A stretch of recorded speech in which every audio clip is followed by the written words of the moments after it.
The only thing that gon' be normal is distribution. Normal folks gon' infuse some. Optimize your lineups and you feed the rest, you mute them. Turning it up, these numbers are loud. Peeping this game from a nimbus is wild. Making it rain while I embrace all this risk, I'm insane. Talking about that best bill, I'm the best till into the next world. Guess I got next still.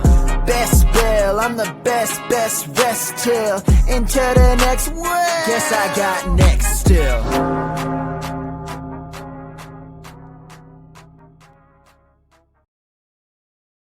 And welcome into the Best Bell Fantasy Football podcast and live stream. My name is Bradley Stalder. You can follow me on Twitter at FFStalder. And it is a special Week 11 Stardom Situm Saturday night live stream. And I have a special guest, Theo Gremminger from the GOAT District podcast. You can follow him on Twitter at the OG Fantasy. Theo, it's great to have you on tonight. How you doing preparing for Week 11? I'm doing better after hearing your song intro. It's just fire. We have one of the best ones going in the GOAT District, and I think that's pretty close. Yours is right up there, Bradley. Gabe is he's crushing it in the intro game, so have to give him a shout out for sure. 100%. All right. Well, it's Week 11. This is at more than halfway through the season. This is the grind. We've been hitting the waiver wires, right?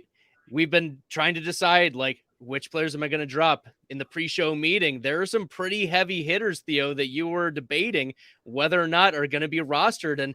And we can get into that, but this is a tough time right now. It's the dog days of November, and the decisions we make right now have huge ramifications for how we're setting ourselves up for making the playoffs and then how we do in the playoffs.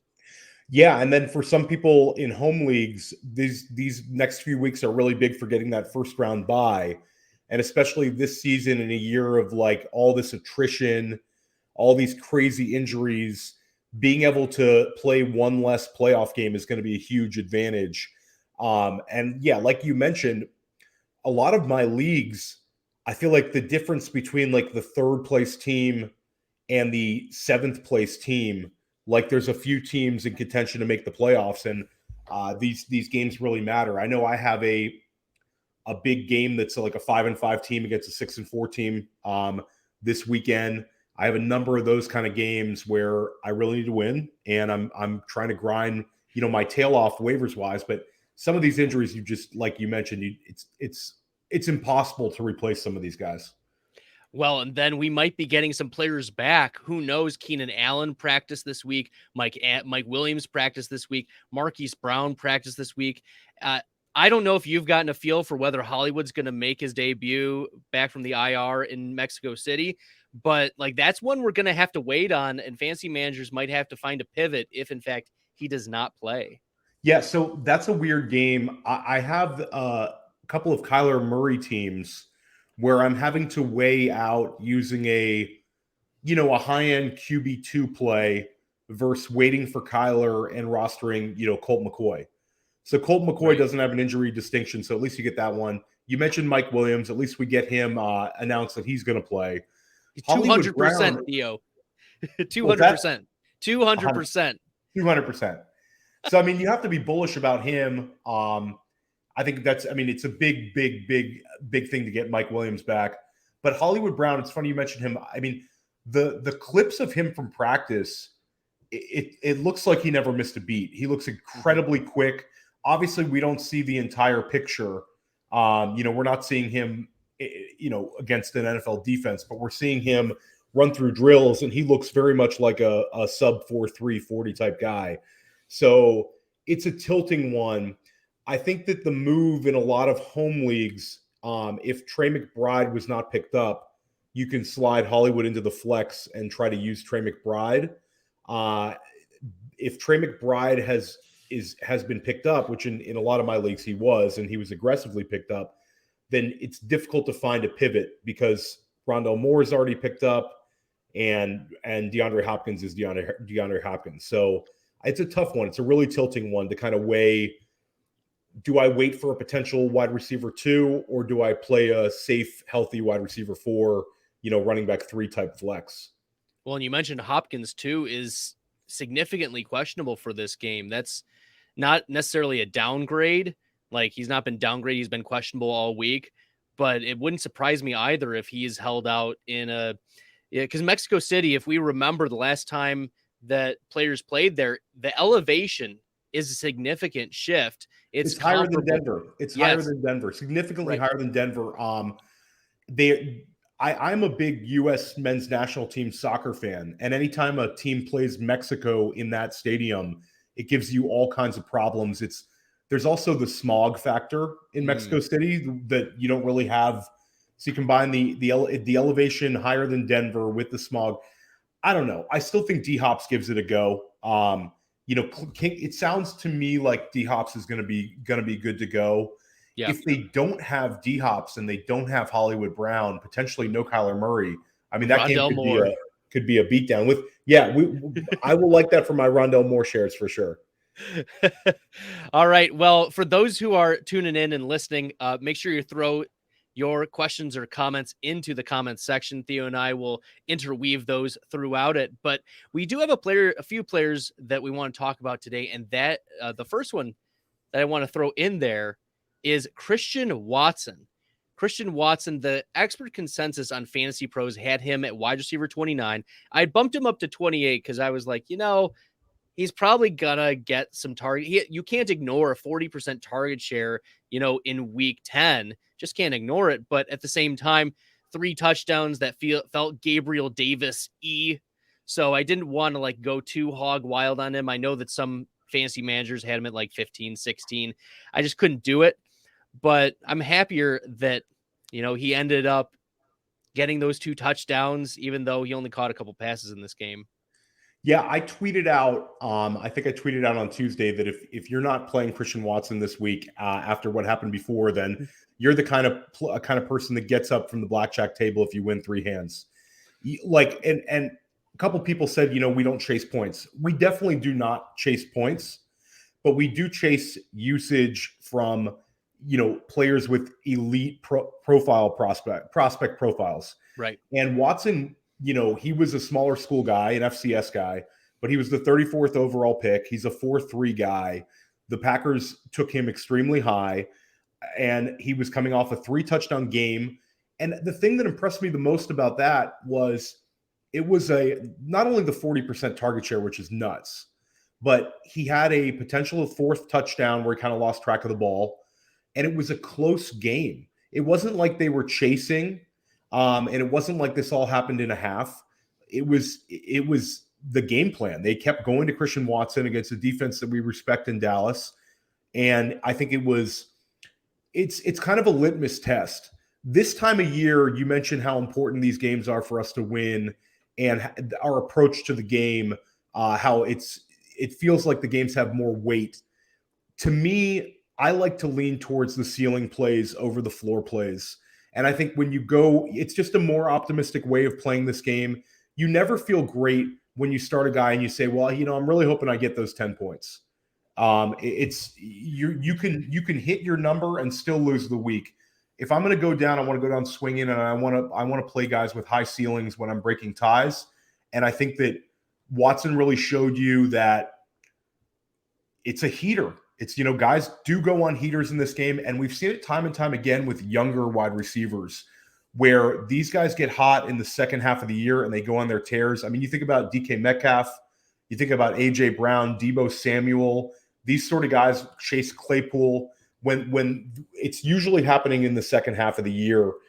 And I think we're starting to see that with Watson. And I believe in him moving forward. I think that the thing that also impressed me was the first touchdown was, you can say it was, a little bit of a forced ball. It was, basically to end the quarter. Right. But when he caught the second ball, the play before it, the first they get inside the 10 and they run smoke for him. He bobbles the ball, doesn't have his feet set, and immediately they go right back to him. To me, that's Aaron Rodgers attacking in the. You're a Packers guy. You've seen it time and time again with Devontae Adams. Rodgers loves passing to his wide receivers in the red zone, and I think he's got a potential red zone beast right now. The hyper targets are there. I mean, we see the Tunyon jersey behind me. I don't know. There's a little bit of a glare, but David Bakhtiari, which is yeah, very impressive that you own that, and also an Alan Lazard jersey, the alternate Lazard. So that's very impressive. yes. But actually, Bakhtiari was once asked, how far do you think Aaron Rodgers can throw the ball? And he answered, between 68 and 70 yards. There you go. There you Yeah. go. Yeah. I agree with you. It's the hyper targeting. It's the breakouts in the second half. It's that, especially in the first half, there was a lot of love for Romeo Doubs. And I think deservedly so. Like, Rodgers gave him a chance. And then Doubs gets hurt. And now Watson is running 85 to 90% of the routes. He's getting all the snaps. He's getting the targets. And it's now clicking for him. Thankfully, Doubs is out for that cleared opportunity, is going to continue that way. But I think this is a one of those rare cases where a player loses his job because of injury, and Watson now is blossoming because now he doesn't have to fight with someone who maybe the coaching staff really respected and was putting out there. And maybe that's why there was that tension earlier in the season. But the Packers need to figure out a way to win when Rodgers is just not delivering the ball right, because he missed some of his passes this past game against Tennessee, and even one with Watson down the field that you felt that they should have had. And so as a Packers fan, I'm worried a little bit. Yeah, it's a frustrating time for Packers fans in terms of, you know, the wins lost, but they still seem quite competitive. And I think that they're this Rodgers to Watson connection. You know, obviously we can't expect him to have 2 touchdowns every game, but I feel like the targets will be there moving forward. And it's a really reassuring thing. If you've been sitting on Watson, it's at the very least you have a very nice flex or wide receiver 3 moving forward. And I think he's got wide receiver 2 potential down the stretch. And we've seen wide receiver 1 weeks. You know, you mentioned winning weeks. And I felt like as a fantasy manager, I needed to see it first for Christian Watson, because for a while there, he was giving me Denzel Mims vibes of like a really athletic second round player. Right? That's tough. Right? He was giving me second round Denzel Mims vibes. Like, he's getting dogged by the coaching staff, not getting the snaps, and running some bad routes, and had the bad drop week 1. And then now chance for redemption. So we've got a question about Watson when Doubs returns. What do you think will happen? And I don't think anything's going to happen. I think Doubs is going to be a lower ADOT type option. I think you'll see Doubs underneath. Doubs has shown he can do that, and I think that's a role that'll kind of fit for him. I mean, some of the targets you saw for Randall Cobb, I think, could go to Doubs. But I think the high value targets are going to go to Watson and Lazard. Yeah. And I think this also dings Tunyon a bit, because I think that having the actually dings Tunyon a considerable amount, because I think that Aaron Jones is going to get his touches, and I think it's going to be Lazard, and I think it's going to be Watson. And that's kind of the pecking order, is Jones and then those 2 wide receivers. I don't think Doubs is going to be a guy you can put into your fantasy lineups. I think if you're a dynasty player, he's still very interesting. But again, you're talking about a later round pick. Watson was a day 2 guy, an early day 2 guy. The Packers certainly have a lot more invested in him than they do Doubs. And, you know, you're talking about a next level athlete with size in Watson. They're just different players. For sure. But I mean, in dynasty, oh man, I traded Romeo Doubs. I thought I was getting a deal. Trade Romeo Doubs for Elijah Moore. I still like that trade for you. I still like that trade for you. You know, I think that was a reasonable deal. Even if you're trading for a much better profile guy, you know, Elijah Moore. That's what I felt. Guy, and Elijah Moore has also had smash games in the NFL. Like, Doubs has had some good games. Elijah Moore's put up multiple games where he's had very good ones. And, you know, this season, Elijah Moore was the wide receiver 1 in one of the weeks last year, like 100%. Against the Colts. Yeah. And we talked about this in the pre-show about how, like, if it was Elijah Moore traded and not Kadarius Toney, he could be having this massive bump. So I think that's a trade that's going to work out for you for sure. It would really help if Elijah Moore was moved to a different team. Or if But he we hit have this seen- season. or maybe he comes out tomorrow and they actually do play him in the slot. I picked him up a couple of places this week. I'm still a sucker for Elijah Moore, and Robert Saleh mentioned that he was going to be his new slot wide receiver. You've seen Braxton Berrios have success out of that slot. Yeah. It would be pretty cool to see Elijah Moore, bounce back this season, especially for our dynasty shares. I had people offer me 20, not 2023, but rookie first round picks last year for Elijah Moore, mid to late ones. So I could have flipped Elijah Moore for a late round, first round guy like a Rashad White, George Pickens. I could have made that trade this summer, and I kept Elijah Moore. So I'm hoping that we have a little bit of a bounce back here. I'm hoping so too. We'll hit on one more rookie wide receiver, and then we'll get into some more questions. Keep putting them in the comments. And also, make sure you're hitting that red subscribe button for those who are jumping in for the first time and new to the podcast. Theo Gremminger from the GOAT District is joining me, and we're answering questions. We're talking about Treylon Burks, though, here for a second. He goes off against the Packers, right? He 111 receiving yards, 8 targets. He had 7 receptions in this game. And I moved him down slightly. This was a mistake. And I should have known better, because this first week back off of IR, I told everyone don't play him at all because of Denver, right? That made sense. And also, he was a part-time player at that before the injured reserve. Things were not looking good for him. And now, like, week 2 removed from the injured reserve against a Packers defense that has lost some pieces throughout this season. And we saw Treylon Burks get hyper targeted as well. They were making sure he was part of the game plan. So how are we approaching Treylon Burks moving forward, Theo? I mean, I think that we throw out the word league winner, often. I'll do it. And I'm not sure that Burks has wide receiver 1 potential. I think he's limited by Ryan Tannehill and the offense being Derrick Henry heavy. But I think he's safely in that solid wide receiver 3 range moving forward. And I think that he's going to have some big games with some touchdowns. You're talking about a guy who's 225. He's 6'2". And you mentioned they targeted him. How about they went deep to him on the first play of the game? Right. They went over the top, and he made a very athletic, big-time alpha type catch. I was big on Treylon Burks. I've taken some flack for it. Podcast this past summer on the GOAT District, he was a guy that I liked a great deal. You had all kinds of people calling him a bust this summer. You had some big accounts on Twitter, some analysts that we won't name, making comments that he's the next Laviska Shenault, saying that he's a bust. I mean, I don't think those people are going to be saying that again. It took a little while.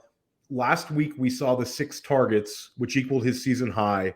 The last time he had 6 targets before last week was that Buffalo game where they just got annihilated. Right. And then this week you saw the targets go up to 8. Yes. And it's just the quality of the targets. He averaged 16. He's averaging 16 yards here. I mean, the guy had just looks the part.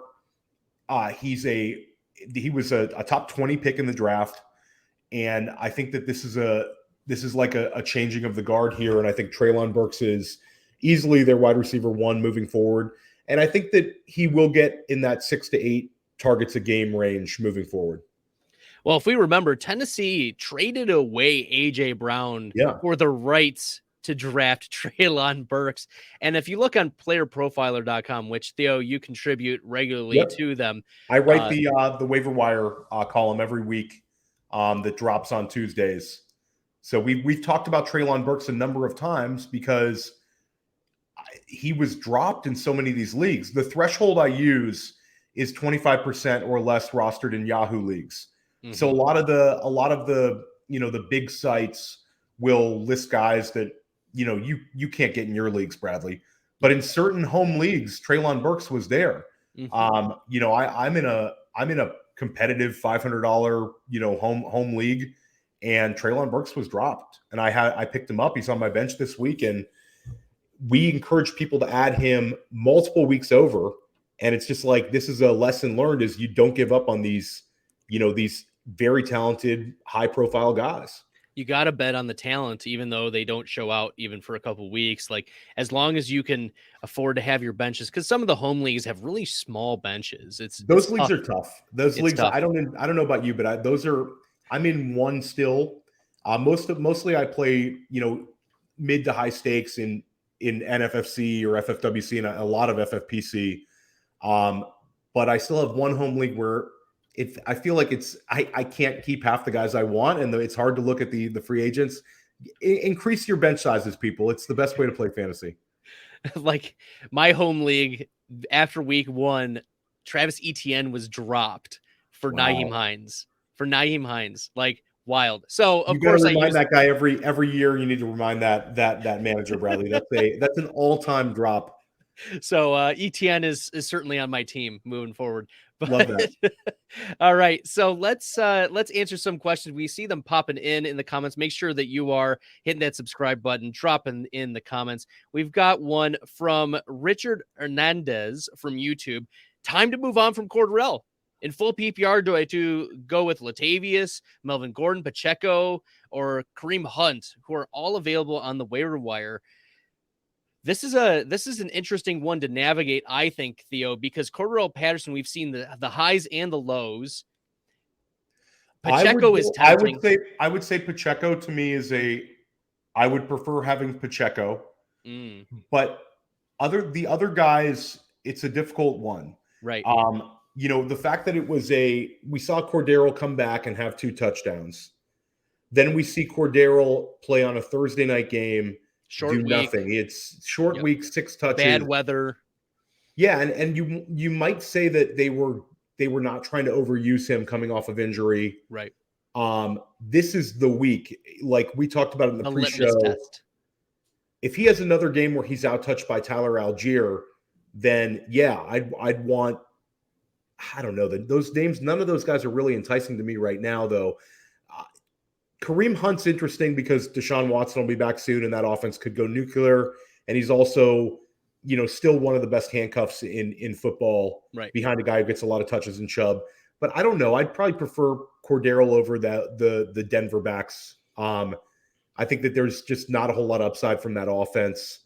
And I get a little more excited about Cordero.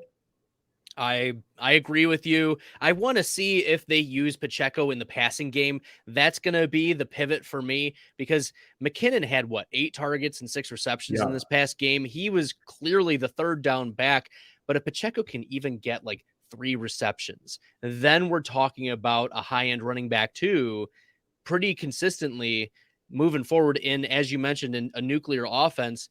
But Cordarrelle, in his first game back against the Carolina or the LA Chargers, 13 carries, 1 target. You mentioned the 2 touchdowns. That was a plus matchup, and he gets Chicago this week. And we've seen how Chicago is literally a sieve for fantasy points at whatever position you want. So, Bradley, where are you at on, not to get off Richard's question, where are you at on Kyle Pitts this week? Oh, God. Versus the sieve, could you just see it? You're high on Mariota. Could this finally be the Kyle Pitts game? God, here's the thing.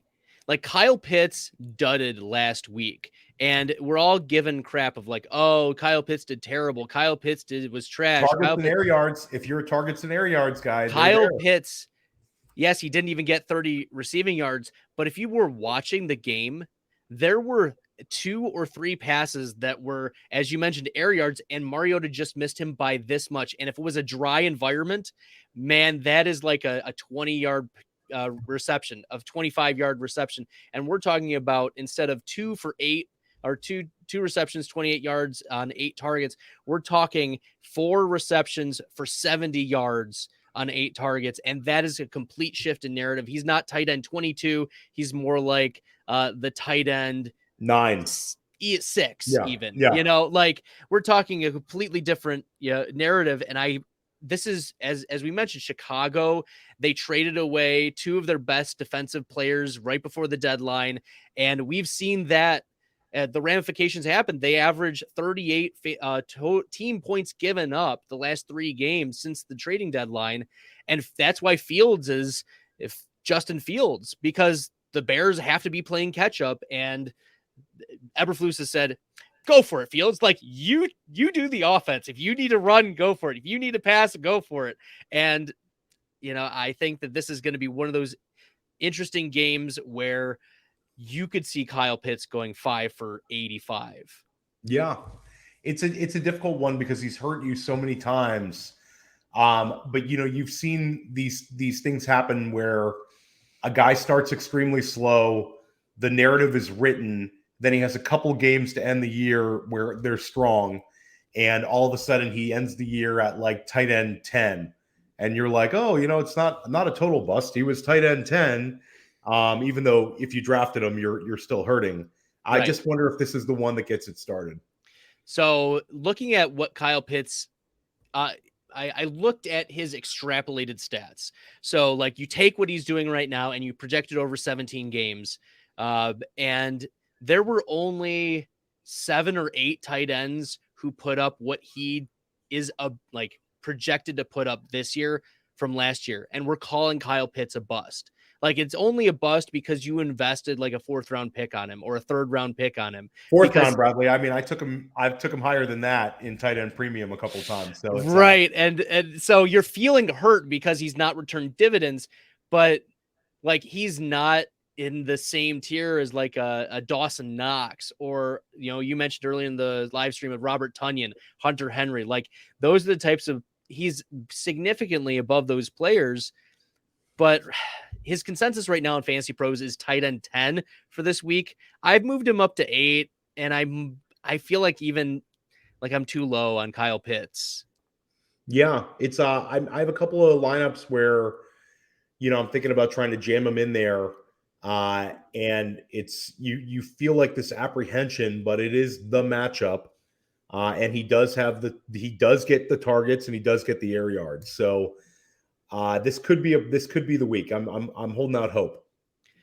All right, we got a question from Jose. Theo, what advice would you give to prepare for the playoff runs? I think that you could be realistic with your bench. When breaking ties, I want high-end handcuff running backs. And I do want to have maybe 1 or 2 guys on my bench that I could plug into the flex. I don't want to be imbalanced on my bench. I think that one mistake some people make is you look at a bench and it'll have, all these handcuff running backs. Then you're sort of holding some dead weight. Right. So I want to have some balance. And then in terms of if you're playing FFPC, NFFC, FFWC leagues where like we have the waivers lock, I want to roster 2 defenses and 2 kickers in certain leagues. So I just kind of know your format and try to have balance and balance that with upside. And I'll just tack onto that too. This is a weekly game, especially in your home leagues. It's a weekly game. So the 2 most important games that I'm focused on, or weeks that I'm focused on, is the one for this week and week 17, usually, because that's the championship week. You're not only focused on week 17, you need to win your week this week. You shouldn't just take this week for granted. And also keep in mind, like, if it pays out pretty much the same for second place to first place, like that's where you start worrying more about the other playoff weeks. Like, are you going to be advancing further? Like that increases the importance of winning week 15 and week 16. So keep that, as Theo, you mentioned, keep the formats in mind and how those payouts work out, because if it's so top heavy, then week 17 needs to be at the forefront of your mind. That's why for many of like the underdog best ball leagues that we drafted in the offseason, week 17 was at the forefront of our minds, like when we're stacking and correlating and all that. So Bradley, are you holding a couple of Seattle, New York Jets stacks? Theo, I've got too many Rams Charger stacks. That's what's going to crush me. That was people were that game people were so excited about. And I'll tell you, there's so many people sitting on Kansas City, Denver. That was going to be the week 17 game that brings in the bread, 42-39. And now it's looking like you really hope you're holding more Kansas City guys, because that is an ugly one. Like Cooper Kupp might not even be back for that game. And God, it's frustrating. Yeah. And I think that's a lesson learned. Last not this season, but the previous season, people were really trying to get that Cincinnati Kansas City game. Right. And that ended up paying off. So I think that this year people got a little too week 17 crazy. And I think the lesson learned is don't have too much invested in that particular matchup, because at the end of the day, we're pretty good at predicting the best offenses, but we do miss. And that Denver offense is really going to kill some people. And that you mentioned that Rams one. How about the Chargers offense? Has been underwhelming too. That LA one is super interesting. For sure. Let's keep her rolling. SOS asks, is Jameson Williams worth the hype? Should I stash? It's difficult because if he comes back, I think he's a guy you could maybe plug in. We've seen Josh Reynolds have success. We've seen multiple pass catchers in Detroit. Khalif Raymond had multiple 70-yard games, and we love the profile of Jameson Williams. That's a guy that, I don't want to throw out the word Tyreek Hill, but he's in that similar breath where it's a pure speed wide receiver with a nose for the end zone. He's dynamic. He's got some swag to him. But at the end of the day, I don't know when he'll be back. I've still held him in a couple of places. You would have liked to have seen a little bit, at least a little more, hey, we're going to get him on the field this year. Detroit's been very clear that they don't want to rush him. They're big into him, and that team is not going anywhere. So I expected him to be back by Thanksgiving. It's Thanksgiving. He's not back. We see DJ Shark coming off of IR. So I'm not sure. I think if he does come off the IR and he does play, you're going to be really, really happy that you have him. But if he doesn't, you've held a dead weight, and there's other guys you could be adding. As bad as it sounds, I'm waiting to see it for one game for Jameson Williams, because he's returning from the ACL. We've seen some players already return from ACLs and just not be the same for the first couple games back. When Michael Gallup's, the Chris Godwins, right? We've seen complications or slow return to play, like 80%, 60% of their return to play level. It's just not what you want for plugging someone into your. Do you think so? I would say devil's advocate to that would be, if they're worried about him being slow with it, I don't think they're bringing him back. So I think it's kind of like I think Detroit views him as a guy that they love. I mean, you saw the reaction when they drafted Jameson Williams. It was kind of like when Minnesota drafted Justin Jefferson. Yes, they felt like they got their guy. This is going to be their franchise wide receiver, and I don't know. I think if they do bring him back, I think I'll take the optimistic side, and I might break ties and just plug him in there. Especially with you have the no Hawkinson. Yeah. You've had a number of wide receivers that we view as okay players who've had big weeks. I mean, we've seen DJ Shark, have a big week one. Right. So it can't all be Amon-Ra St. Brown, even though. I mean, it probably will be for the next few weeks. Anyway, He's awesome, man. So good. Real quick, should I trade T. Higgins, Ken Walker, and Hunt for Jefferson, Pollard, and A.J. Dillon? My wide receivers are Pittman, Higgins, Olave, Tony, running backs CMC, Walker, and CPAT. So you're trading Higgins, Walker, Hunt to get Jefferson. So it's an upgrade of wide receiver. You're downgrading running back. And I think A.J. Dillon and Kareem Hunt, in the same tier. So just look at it as Ken Walker and T. Higgins for Justin Jefferson and Tony Pollard. That's a really tough trade. I think that Ken Walker could be a league winner at the running back spot. I think Tony Pollard is not that. With Zeke coming back, I think that we're going to get very frustrated again with the Mike McCarthy, Jerry Jones love of Zeke Elliott.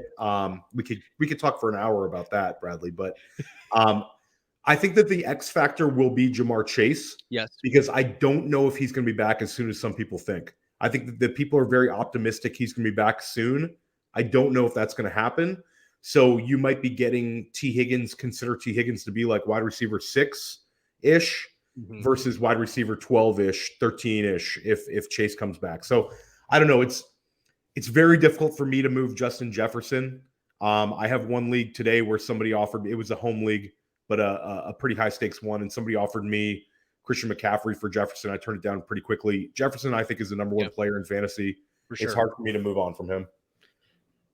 I agree there. And Higgins, the reality is the last 2 weeks with Chase out, there's just been weird games with Cincinnati. Against Cleveland, it was that first game where they were playing without Chase and trying to figure out their roles. And you have to give it to Cleveland. Cleveland played well in that game. And the second game was a blowout where Joe Mixon had his 5 touchdowns. Like, that's super fluky. And so they only played Higgins for like 2/3 of the game. So I think that in a matchup this week, like T. Higgins they're at Pittsburgh. If you're thinking about just this week, Higgins is the consensus wide receiver 8. I have him at 8 right now. That's where he is. So, and you have Jefferson this week at 1. I mean, yep. Again, it's really hard. And you also have to factor in this time of year, you have Ken Walker on a bye. So it's a 0 versus Pollard. Do you need to win this week? Yeah. Do you need to win this week? Yeah, it's a tough one. I think that it's very difficult for me to move on from Justin Jefferson. Yeah. I think you're losing anytime you lose the best player in the deal, you need 2 things to kind of go right. I think Walker does have that in him that he could win leagues. So I think Bradley Briggs makes a big point. If you're 8-2, then I think you could take on the Walker Higgins. But if you're a team that's 5-5 and really needs a win, or 4-6, then I'm absolutely not doing it. Not taking that 0. All right, let's keep her rolling. Lost Dallas Goedert. Is Higbee or Moreau better rest of season? They're close. They're close. I mean, I'm not sure who you have this week, but I think that Higbee did see the bump up in targets after kind of going quiet for a little bit. I mean, we assume Higbee's going to get more targets because no Cup. Moreau is on the field the entire game. He's a 95% snap guy. Right. Neither one has me super excited. But I do think that, gosh, I would lean Higbee just because I think that if I had to bet on who's going to be the more targeted player, it's Higbee. I would lean that way as well. It's the type of targets that Cup gets anyways, is those middle of the field targets, and Higbee is that type of player. We've seen him hyper targeted not only this season. There are 3 games where he's had double-digit targets already, but even the last couple seasons, remember that 6 or 7 game stretch, whatever it was, I think it was 2020. Was it 2019, 2020? One of those years where it was that was unbelievable. That stretch. Where he was like the tight end 1 by a wide margin. Yeah, it was under Sean incredible. McVay. So I don't think that's within the range of outcomes with this type of offense. I think that Stafford has been struggling, and Allen Robinson has been struggling, and the rest of the offense, like the Rams, will be leaning pretty heavily on Notre Dame alum Ben Skoranek. Moving forward. It's crazy. Man, I love me some Skoranek because last year I drafted him in one of my 32 team dynasty leagues, and I'm feeling pretty good about that. There's definitely a Skoranek, Twitter hive that's really excited about this. I misspelled his name one time on Twitter, and there's a bunch of people put some respect to his name. All right. We've got a question here, but this will pivot us into another player here, Theo. Great show, guys. Thanks, ML from YouTube. Ayuk on a points per game basis is the wide receiver 9 over the past 5 weeks.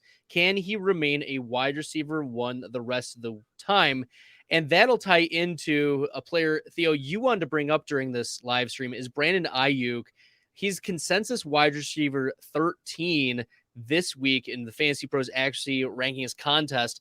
But right now, I have him floating between 11 and 12. Should we be more optimistic, or is this the right price for Brandon Ayuk? I think you're pretty much spot on to be a little more bullish on him. I think that it's like nobody's even talked about it because of the Christian McCaffrey factor. That's always that's a thing everybody wants to talk about, but it's a real changing of the guard between Ayuk and Samuel in terms of who you're viewing as the San Francisco wide receiver 1. Where do you have Debo this week, Bradley? Right now, I haven't settled on a spot for him, but for reference, Debo has finished as a top 20 wide receiver once this season. Yeah, it's And wild. how can you confidently place Debo Samuel? Like, the consensus right now is wide receiver 10 on Fantasy Pros. He's wide receiver 10, and like, that's a placeholder for me, but I'm not gonna rank him there. Because it's a contest, I'll probably move him down to like 18 or wherever, like one of the lowest, like wherever my peers are, like compare it relatively on that bell curve. But like, I don't have confidence that he's going to return a wide receiver 10 or wide receiver 12 value for you this week or even moving forward. I mean, look at the targets the last couple weeks. Like, even against the Chargers, 6 targets, only 2 receptions. He had 4 rushes. It seems like the rushes stayed about the same, but it's the targets that have taken a hit. So the rushes, he saw the most rushes were against the Chargers, and that was the team that you bring up as a sieve against the run. Everybody runs against. So you wonder if that was the game plan. He's not only competing with Christian McCaffrey for the rushing attempts, but now Elijah Mitchell. So you're talking about the rushing attempts will be there, but it's not those high value rushing attempts around the goal line that we were getting last season, where, they got into the red zone, you would get those rushing attempts and he was just the Terminator out there. Right. So he's getting less targeted. I mean, Brandon Ayuk is a pedigreed player. He was a high draft pick as well. He flashed as a rookie as well. And he ended up finishing last season in the second half of the year. He did well. And then all training camp, we heard about the Brandon Ayuk Trey Lance connection. And Brandon Ayuk's going over 80 yards every single week. Yes. I believe it's 4 straight weeks over 80 yards. That is true. 4 straight weeks over 80 yards. He's had 6 or more receptions each of those games. He's had 20? He's had 35 targets during that span. And I think he had a big dropped touchdown, so they could have had an extra one in there. So again, like, to me, I think Rakers are like really need to get over it and put Debo Samuel as a I would say a mid-level wide receiver 2, and I think Brandon Ayuk is a high-end wide receiver 2. And I think if you want to make him a low-end wide receiver 1, I think that's a fine place for him, because I think that's what he is. Debo just doesn't excite me. We know Debo can go off. Right. But at some point, we need to see the production again with Debo Samuel. Sam Heither asks, play Ayuk or Foreman full PPR? It's Ayuk, right? 100%. I'm going Ayuk. Absolutely. I think that's, and we talked about, floor versus ceiling. To me, Foreman's a low end RB2. If the game script is great, you'll like Foreman. But at the end of the day, it's with Ayuk, all it takes is one big one. Yeah, that seems to be what the commenters are saying. Ayukin's not really that close, honestly. I mean, a lot of the same commenters, Bradley, as the GOAT District. I recognize. Shout out to Jose, ML, Joe Carlton. Good to see you guys. Great minds think alike. 100%. We've got another question related to the San Francisco. Will Elijah Mitchell be fantasy relevant even with CMC in San Francisco? I think the answer is yes. So I think it's the quality of the offense. We like the quality of the offense. And we saw last week where he got a number. I think he had more red zone touches, and you also have the fact that Shanahan said he wants to have a split. Yes. So I think it keeps CMC fresher for the playoffs. San Francisco wants to win the Super Bowl. They don't make this Christian McCaffrey trade unless they're going for the ring. Yep. And I think they view themselves as a Super Bowl team. And I think that you keep the pressure off of CMC. CMC will get a lot of high-value touches. He'll get the receptions. But I think that you have to treat Elijah Mitchell as I'd say a high-end RB3 moving forward, a guy that you can plug in as your RB2 or your flex and expect, I would think, double-digit touches. You hope falls in the end zone. Yeah. He's a talented guy. I mean, we've seen Elijah Mitchell have success with Shanahan. And I think that it's also interesting because, he goes to IR. Right. And then he comes back from IR, even with CMC, and Shanahan throws him right out there. So, and they traded Jeff Wilson, who looks amazing this year and had success for Shanahan, right, and was always a Shanahan guy. So it's Yeah, I think you got to be happy if you have Elijah Mitchell. He's a really nice player to try to, buy low on right now, because I think some people are kind of unconvinced and are looking at him as a handcuff. He's probably a handcuff plus. Handcuff plus. Love to hear it. Shout out to me before the NFL Shout out to draft. Bradley. Shout out to me before the 2021 draft.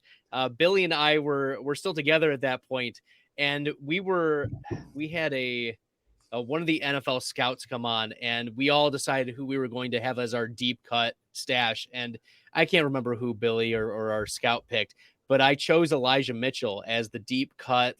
And I said, he's probably not going to get the draft capital, but if he gets the starting running back role somewhere, somehow gets it, he's not going to let it go. And Shanahan has clearly, not just this year, but even last year, week one, coming back from all the injuries that he suffered that were completely unrelated. Elijah Mitchell is not injury prone. It's just that he plays the running back position. And Shanahan throws him out there without worry. Elijah Mitchell's going to get the carries. He's going to get touches. So I agree with you. He's a high-end running back 3, can fall in the end zone. Those touches are valuable in the San Francisco offense. So, and they'll be in scoring position a lot with all of the weapons. We haven't even breathed about George Kittle yet on this podcast. So, San Francisco is in good shape.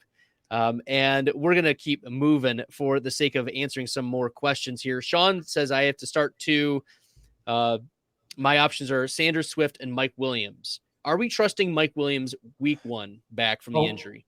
Are we trusting DeAndre Swift though? Ooh. So I think that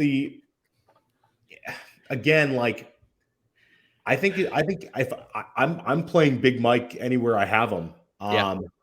We've already seen, how good he's looked at times this year. They need that void filled. I mean, they've been playing all kinds of guys. They've been playing Bandy and Carter and Palmer, and now he gets back Mike Williams. So, and you also have to factor in Gerald Everett might miss. So it's a really nice spot for Mike Williams. And we've also seen Mike Williams have success against Kansas City. Right. Big time success against Kansas City. So huge. I think that you absolutely are starting Mike Williams. And then it comes down to, I think Miles Sanders is much more trustworthy than DeAndre Swift right now. It's not even close. Miles Sanders, has had some disappointing games last week, but I think that you have to treat Miles Sanders somewhere as I'd say somewhere in that. Not sure. I'm going to guess where you have him ranked. I'm going to guess, Bradley, you have him somewhere between running back 15 and running back 18. Let's see. Miles, running back 16. There you go. Yeah. So I think that's appropriate. He's a mid-level, and there's no way to really rank him lower than that. And we also have the kind of the unknown upside for Miles Sanders in a Dallas Goedert-less Eagles offense. Right. So I think that you could see a little bit more consolidation for, AJ Brown and Devonta Smith should on paper get a little bit more work. But I think there could be a little more work for those running backs. Last year we saw Sirianni really lean on the running backs. And I think that could be an X factor. So to me, I'm putting DeAndre Swift on the bench with those guys. We know DeAndre Swift has the talent to make me look very stupid and go for a 30-point game. But I think in the range of outcomes, it's a safer bet to go with Sanders and Williams, unless you're feeling bold. I have Swift at 27 right now at running back, and the Giants have been pretty stingy on defense this year. You have to give them credit. And if you're worried about the limited touches, as you mentioned, DeAndre Swift could go 7 for 80 and have 3 catches for 50 yards and make us all look idiotic, and have less than 12 touches and still put up running back 1 numbers. But is that likely? And I think the answer is no, because over the last couple of weeks when his snaps have been limited, in half PPR, DeAndre Swift has been, since the bye week and since the week 7 when he missed, running back 23, 26, and 30, right? That's about the spot where he's going to, if we're talking about on a bell curve of where he's going to fit, 27 is probably the best bet of where he's going to land. Whereas Mike Williams, I have at wide receiver 23 right now. And I feel like that is enough of a hedge for he's missed time because of the ankle. but it's a plus matchup. And, he's shown historically that he's done well. And he's had 3 top 10 weeks already this year. And Keenan Allen may not be back. And Gerald Everett, as you mentioned, there are like narrative streets. There are multiple paths for Mike Williams to be successful. There's only really one path for success for DeAndre Swift, in my opinion. Yeah, unless there's some big game plan change. And it's very frustrating because you'll see like Deuce Staley like compliment him and say he's like our leader and, we want to do it. But it's just all noise, Right. All right, we'll keep her going. More rapid fire this time, Theo. We'll keep her that way. Allen Robinson can't create separation like Ben Skoranek. Are you taking Allen Robinson or Ben Skoranek moving forward? I think we'll summarize it that way. It's gross. The fact that you had to pause there, Theo. Let me go with the unknown in Ben Skoranek, as ugly as it is. Let's go. I mean, I think it's full Notre Dame. Yeah, it's ugly, but I think it's going to be Skoranek, and I think they'll probably be pretty close in production. But I'll go with Skoranek. All right, Julio Jones, possible wide receiver 18-ish for weeks 15 to 17. He's got this great schedule. Do you agree with ML? Yeah, are you that optimistic about Julio Jones? I'm not quite that optimistic. I think he's more like a flex if he's healthy. You still have Mike Evans, you still have Chris Godwin, and you still have the fact that the Bucs have not exactly been lighting it up. Right. I think getting that win over Seattle was important, but they did really pound the rock and run the ball a lot that game. So I'm wondering if they're going to try to take a little pressure off of Brady by really incorporating Rachaad White. I would be happy to have Julio on my benches, but I'm not really rapid fire Bradley. But I'll say no. He is not he's not a RB wide receiver 2. He's more like a flex or a high end bench stash.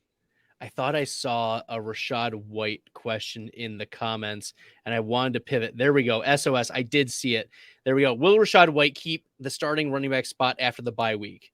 Yes, that's my guy. Oh, brilliant.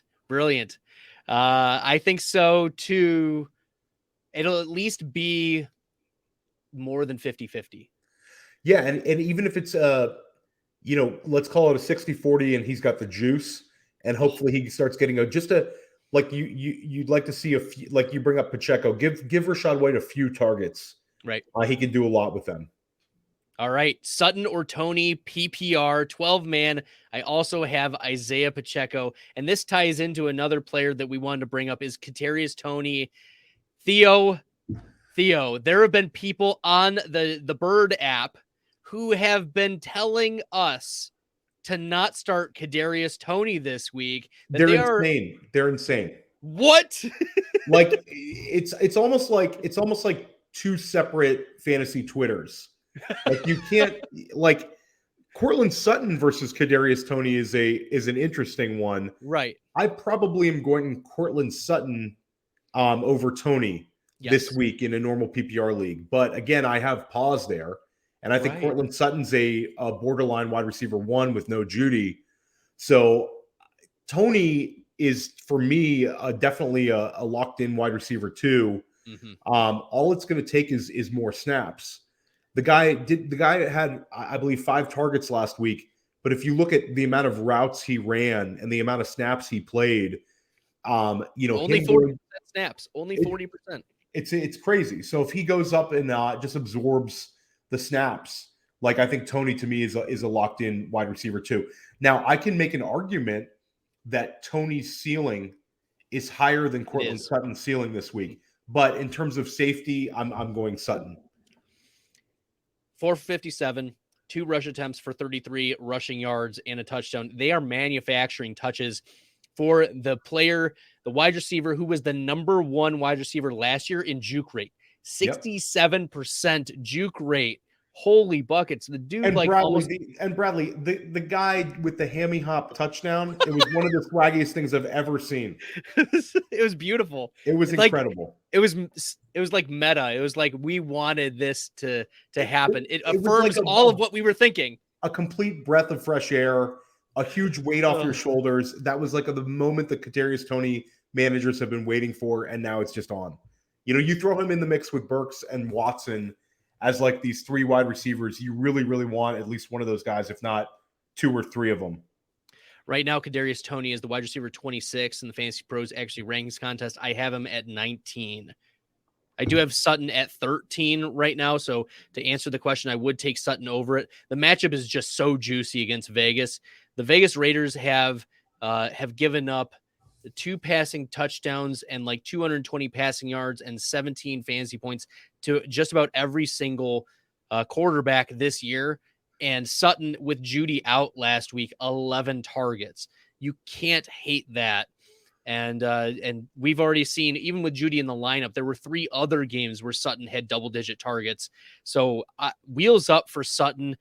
He is the 14th in Fantasy Pros projected points. He's the ECR 12. So actually, I'm a little low on Cortland Sutton, believe it or not, relative to consensus. No, I've seen him inside the top 10 a couple places. I think that you're close, though. I mean, again, I think that, you as a ranker could kind of speak to this, but it's probably a tier of guys you could go move a couple of spots.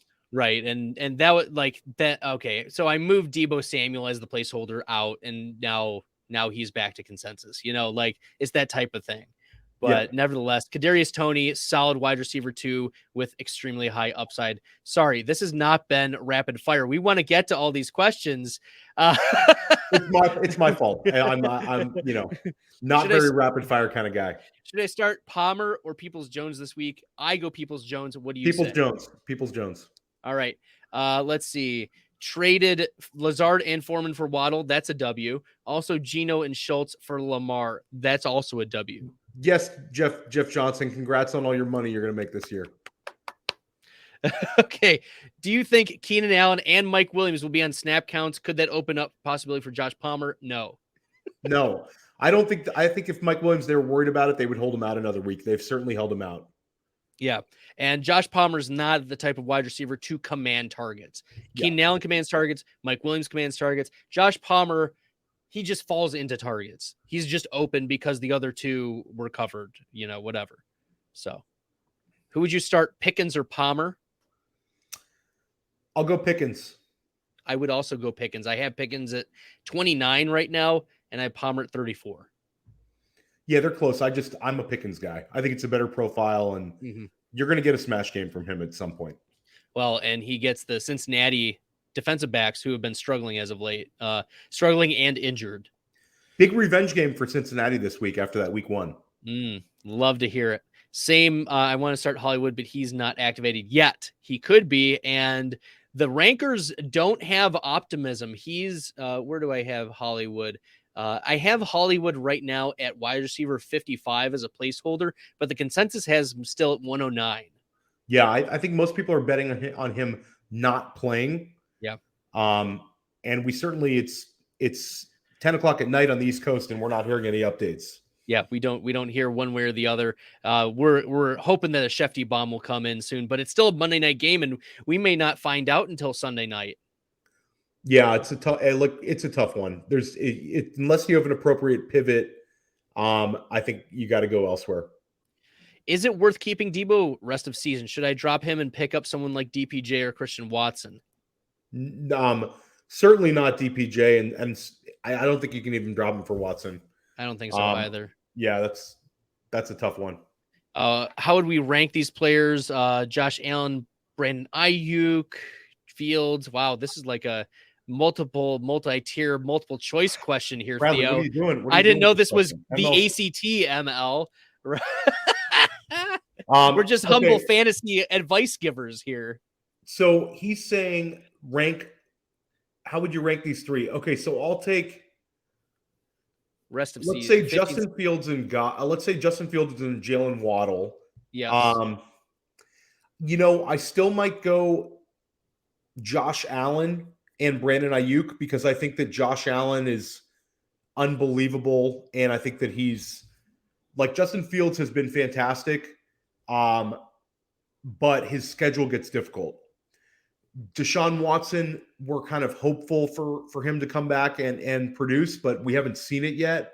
And also, shout out Dan Williamson, one of my co-hosts, made a point that Watson hasn't played in almost 2 years now. So there might be some rustiness. So I'll go A, Josh Allen and Brandon Ayuk, B, Justin Fields and Waddle, and then C, just as you list them, that would be my preference. 1, 2, 3. I'd go B, A, C, but only with the week 17 lead to Justin Fields. He gets Detroit week 17. There you go. But he's got about four really tough ones in there. He does. I'm just gritting my teeth. Yeah. It's a tough one, ML. Tough one, ML. It is. Sean, Juwan Johnson, or Trey McKitty? Juwan Johnson. Let's see. I did get 25 from Henry, 22 from Watson. So just play it safe and start Sanders and Williams. I think so. Yes. Yeah, you're pretty safe. You got 2 studs already in your lineup. You don't need more variance. You don't need to take that on. You're already in the plus there. Olave or Tony, Kamara or Pierce? I'm going Kamara, and I'm going. I think I'm still Olave. Right, but it's the Rams. It's a tough one. You know what? And Dalton has struggled. I'll go a little bit more bold on that. I'll take Tony. Ooh. And then I'll take Kamara. I'm going to go Tony this week. Someone asked me earlier today, Debo or Tony, and I said, you know what? I'm going to be a little spicy. I'm going to take Kadarius Toney. Yeah, we're bullish on him, but I mean, I think that if you have to rank Olave higher, certainly. But again, I'll go Tony. But Marcos, you're in a really good spot with this. I think that Damian, like if you prefer Pierce is pretty close to Kamara. I don't think any of these start sits are gonna crush you. So I'll say Kamara and I'll say Tony, but Tony Olave is just my guy. It's really hard for me to go against him this week, but I'll let Mahomes factor into that decision. I'm going Pierce. Okay. I think I need to make my shift here in the rankings. And I know that running backs have run tough against Washington. Like Washington has a tough front seven. But if you look at the Rams front seven, it's nowhere even close. Kamara, I looked at PFF, the offensive defensive line grades, and the Rams have an 85% run block advantage over the Saints going into this game. Holy buckets. It is the highest advantage I've ever seen at like this entire year of any matchup. It's wild. That is wild. It's an interesting game. That's a tough one, Marcos, though. I'll say that's a really tough one. Especially because Kamara has struggled lately. He's been on average the running back 29 over the last 2 games. He's had 17 carries combined the last 2 games. He's had less than 55 total receiving yards, 56 total rushing yards, and the half PPR in there kind of brings him down slightly as well. And if Pierce falls into the end zone, you're looking at like which offense is better. And I can't really say with confidence that the Saints are a better offense. It's wild. It's wild times. And I don't know if you saw the Jameis Winston today, but he's upset. Yes. And I think he's right. He's right to be upset. He should be out there. He should be out there. Does Greg Dulcich get more targets this week? Yes. Yeah, he does. That was a one-off game. I think Dulcich is a tight end 1 for me this week. Yeah, he's the consensus tight end 7. I have him at 7. There's no reason to move him off of that. Yep. 12-man, Darius Slayton, Gus Edwards, Curtis Samuel. I'll go Curtis Samuel. Yeah, I'm going to go Curtis Samuel as well. Darius Slayton, I think, just doesn't command the targets or touches that the others do. And Gus Edwards, like it could be just a Kenyon Drake game, honestly. Yeah, I'm interested to see the Edwards kind of breakdown, but Drake has looked good. Yeah, Drake has looked, he's had his pluses and minuses, but there we go. Yeah. ML, thanks for answering the ACT question. Looks like we got a 30 or higher on that. Nice. Foreman or Paris Campbell. This does lead into a player that I really want to talk about. I know we're getting near the bitter end here, Theo. I appreciate you being. That's kind of a ceiling versus floor. Yeah. If I was a favorite, I would start Foreman. If I was an underdog, I would want Paris Campbell. I'm very bullish on Paris Campbell this week. He's been so underrated. And I know it's a tough matchup against Philly. The expert consensus has him at wide receiver 36. 36, Theo. And in the last three straight touchdown games with Matt Ryan at the helm. Not just 3 straight touchdown games, but 3 straight games with at least 9 targets and at least 7 receptions, right? At least 57 yards. He's not finished lower than the wide receiver 11 in the last 3 games that he's played with Matt Ryan. I want to be starting Paris Campbell because of if you're thinking about how the game script is going to go, Paris Campbell is a low ADOT, high target type of guy. They're just going to be dumping it off to him. Matt Ryan's trusting him. It's going to be him and Jonathan Taylor. I don't think this is a Michael Pittman game. I've kind of flipped Paris Campbell and Michael Pittman in the rankings. I think they're both wide receiver, locked in wide receiver 3s, and Paris Campbell's the hotter one right now. Right. And as I throw it up there, Michael Pittman, he's consensus 19 and I moved him down to 30. So, I did kind of do the flip flop with those Colts wide receivers. He's been colder lately and Campbell's been hot. So, and also shout out to me. I know it's you're the guest on the podcast, but shout out to me when I said that if Frank Reich gets fired, then Matt Ryan gets back on the field, and look how that worked out. Right, Bradley, you're running pure, man. You're running God pure. Help us! Don't take me to the bowling alley. Okay, we got just a couple more. Yeah, holy buckets. Tell me you use that as a team name somewhere. It's a catchphrase I picked up. Nevertheless, Pacheco or Pierce? Pierce. Yeah, we're going Pierce. What's greater? We got a math question. No, we're moving on. Don't do it, ML. Saif Nakvi from YouTube. I hope I pronounced that right. That's the best I could do. Sounded pretty good. Gino, Chubb, Barkley, DPJ, Marquise, Hollywood, Firemouth, Flex 2. Oh my gosh. This is like, once again, ACT. So we're flexing. So ignore the first line. And your question is to flex 2 of the following guys, right? Flex. Needs to make some trades. I'm sorry. 2 in the league. 3-game losing streak, needs to make some trades. Who should I trade? I mean, you should trade if somebody in your league thinks Cooper Kupp is of value. I would trade Cooper Kupp because I think Jamar Chase is coming back. Look, if you could get, but we talked earlier, like, we don't know when Jamar Chase is going to come back. Like, would you trade Jamar Chase in a seasonal league to get Chris Olave? Yes. Okay. But I think that's kind of the cutoff for me with Chase. Right. Because I think Chase could be coming back and then you'd feel really silly about making that move. But he's lost 3 straight games. He needs to win. Yeah, that's a good point. Yeah. I mean, I think if you need if you need to win, you might want to look into trading both Jamar and Kupp. Yeah. Try to go get what you can, and try to improve you have great running backs. The fact that you have Hollywood as your wide receiver 2 right now is a little scary because he might not play. Or DPJ is your wide receiver 1. DPJ is a tough one.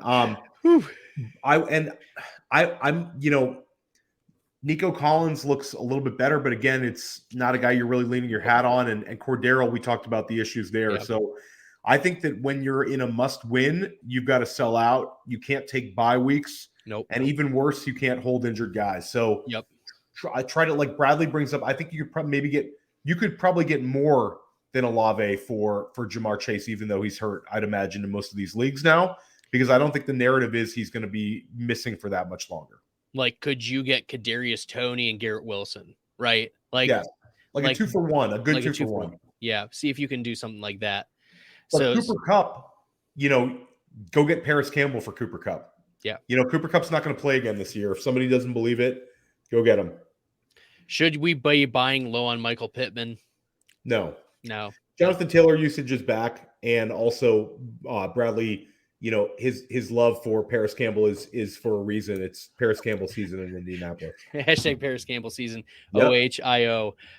Shout out to the Buckeyes. PPR flex Ramondre and wide receiver 3 Toney. Switch any Marquise Brown on Monday off IR or Jacoby Myers.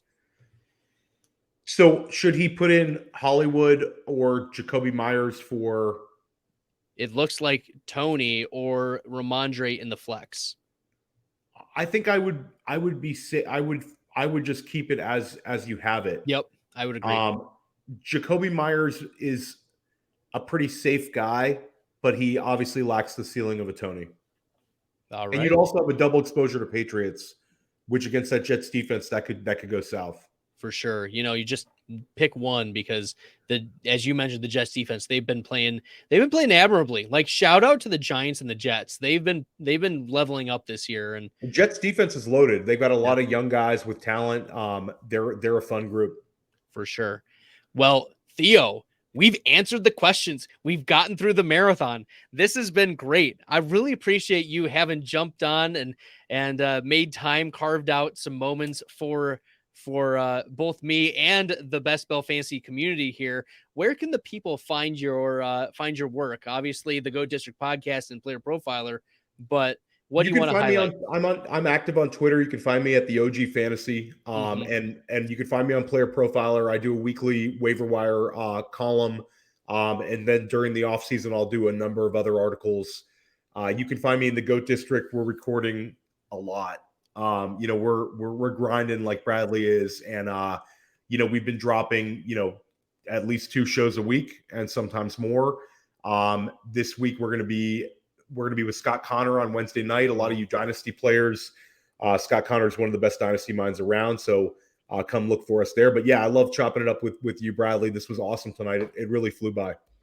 We've got some Hail Mary questions here, Theo, before you leave. Oh, so I'm ready. Is there any chance Taysom Hill gets a start week 15, 16, 17? I don't see him getting a quarterback start. Yeah, I don't think so either. And let's see, Josh Palmer, do I drop him to get Jaylen Warren? Yes, I'm a big Jaylen Warren guy, and I think you saw Najee Harris has some knee pain, already holding a foot injury, and we've seen the usage for Warren go up. And I'm just not a huge Josh Palmer guy. I think you've seen it with him. Warren has some juice, and I think he's a talented guy. Well, just to hit on a couple things, Jaylen Warren, number 6 among all running backs in yards per touch, number 6 in running back juke rate, number 3 in expected points added, and number 3 in yards created per touch.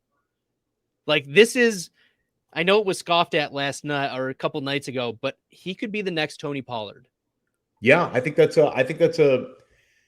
we worry about the quality of the Pittsburgh offense, but I think that Warren, he could be a guy that could be a wide receiver running back 2 weeks down the stretch, because I think he's especially if Najee misses.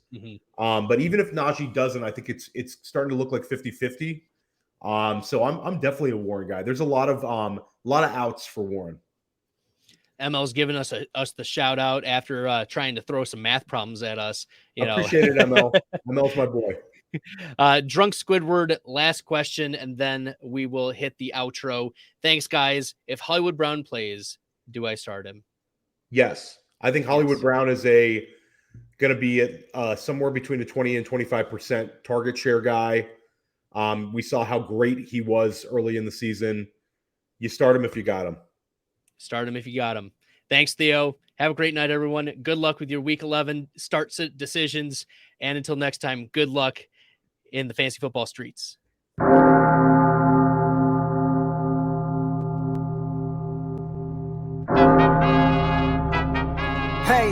Hey. Really the only thing that gon' be normal is distribution. Normal folks gon' infuse some. Optimize your lineups and you feed the rest, you mute them. Turning it up, these numbers are loud. Peeping this game from a nimbus is wild. Making it rain while I embrace all this risk, I'm insane. Talking about that best bell, I'm the best till into the next world. Guess I got next still. Best bell, I'm the best rest till into the next world. Guess I got next still.